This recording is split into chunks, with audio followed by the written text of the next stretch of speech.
আলাইকুম, নতুন একটি ভিডিওতে আপনাদের সবাইকে স্বাগতম। তো আজকে আমি আপনাদের সাথে কথা বলবো যে আরব আমিরাতে ভিসা নিয়ে কি তথ্য এলো। আরব আমিরাতে ভিসা নিয়ে কি তথ্য এলো।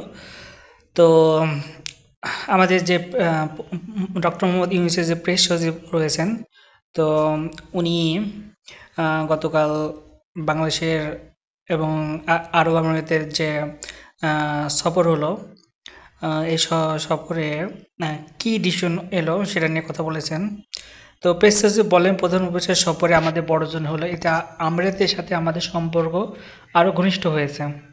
এক প্রশ্নের জবাবে আলম বলেন, পতিত আওয়ামী লীগ সরকারের আমলে বাংলাদেশ এবং সংযুক্ত আরব আমিরাতের মধ্যে এক ধরনের দূরত্ব তৈরি হয়েছিল এবং সেই কারণে বাংলাদেশের জন্য সংযুক্ত আরব আমিরাতের ভিসা প্রদান দীর্ঘদিন ধরে স্থগিত ছিল।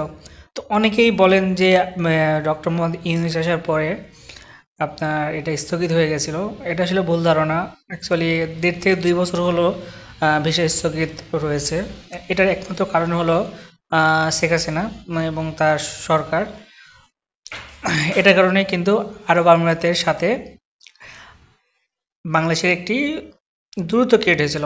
তিনি আরও বলেন, তাই সংযুক্ত আরব আমিরাতের বসবাসরত প্রবাসী বাংলাদেশের ওপর নেতিবাচক প্রভাব পড়েছে।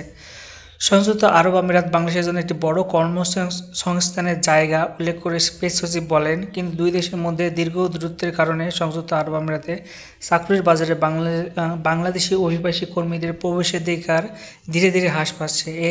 এর আগে সংযুক্ত আরব আমিরাত ওয়ার্ল্ড গভর্নমেন্ট সামিটের ইন্টারেক্টিভ প্ল্যানারি অধিবেশনে যোগ দিতে বুধবার রাতে দুবাই পৌঁছান প্রধান উপদেষ্টা। সংযুক্ত আরব আমিরাতের ক্রীড়ামন্ত্রী আহমেদ বেলহুল আল ফালাসি অধ্যাপক মোহাম্মদ ইউনূসকে দুবাই স্বাগত জানান। প্রধান উপদেষ্টা সংযুক্ত আরব আমিরাতের সফরকালে WGS-এ যোগদানের পাশাপাশি শীর্ষ সম্মেলনের ফাঁকে সংযুক্ত আরব আমিরাতের বেশ কয়েকটি মন্ত্রীর সাথে সাক্ষাৎ করেন। সাক্ষাৎকালে বাংলাদেশি নাগরিকের ওপর ভিসা নিষেধাজ্ঞা, ব্যবসা-বাণিজ্য সম্প্রসারণ, বাংলাদেশের চট্টগ্রাম বন্দরে সংযুক্ত আরব আমিরাতের ব্যবসায়িক বিনিয়োগ পরিকল্পনা এবং খেলাধুলা ও শিক্ষা সম্পর্ক জোরদারসহ পারস্পরিক স্বার্থসংশ্লিষ্ট বিষয় নিয়ে আলোচনা করেন।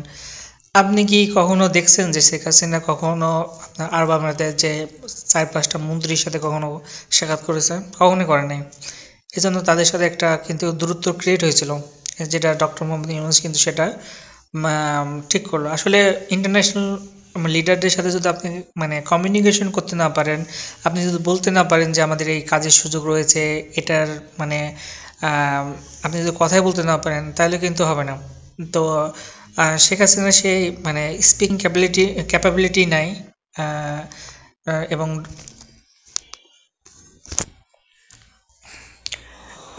তো এই ছিল প্রবলেম। তো সাক্ষাৎকারে বাংলাদেশের নাগরিক ও ভিসা নিষেধাজ্ঞা, ব্যবসা-বাণিজ্য সম্প্রসারণ, বাংলাদেশের চট্টগ্রাম বন্দরে সংযুক্ত আরব আমিরাতের ব্যবসায়িক বিনিয়োগের পরিকল্পনা এবং খেলাধুলা ও শিক্ষা সম্পর্ক জোরদারসহ পারস্পরিক স্বার্থসংশ্লিষ্ট বিষয় নিয়ে আলোচনা করা হয়। আলোচনায় প্রধান উপদেষ্টা আমিরাতের কর্তৃপক্ষের প্রতি বাংলাদেশের নাগরিকদের ভিসা নিষেধাজ্ঞা প্রত্যাহার এবং বাংলাদেশ থেকে আরও কর্মী নিয়োগের আহ্বান জানান। তো এই ছিল আপনার যে বিষয়। তবে ধারণা করা হচ্ছে এরপর থেকে হোপফুলি বাংলাদেশ থেকে আরও শ্রমিক নেবে আরব আমিরাত এবং বাংলাদেশের ভিসা সহ অন্যান্য নিষেধাজ্ঞাও তুলে নেবে। ধন্যবাদ ভিডিওটি দেখার জন্য। আল্লাহ হাফেজ।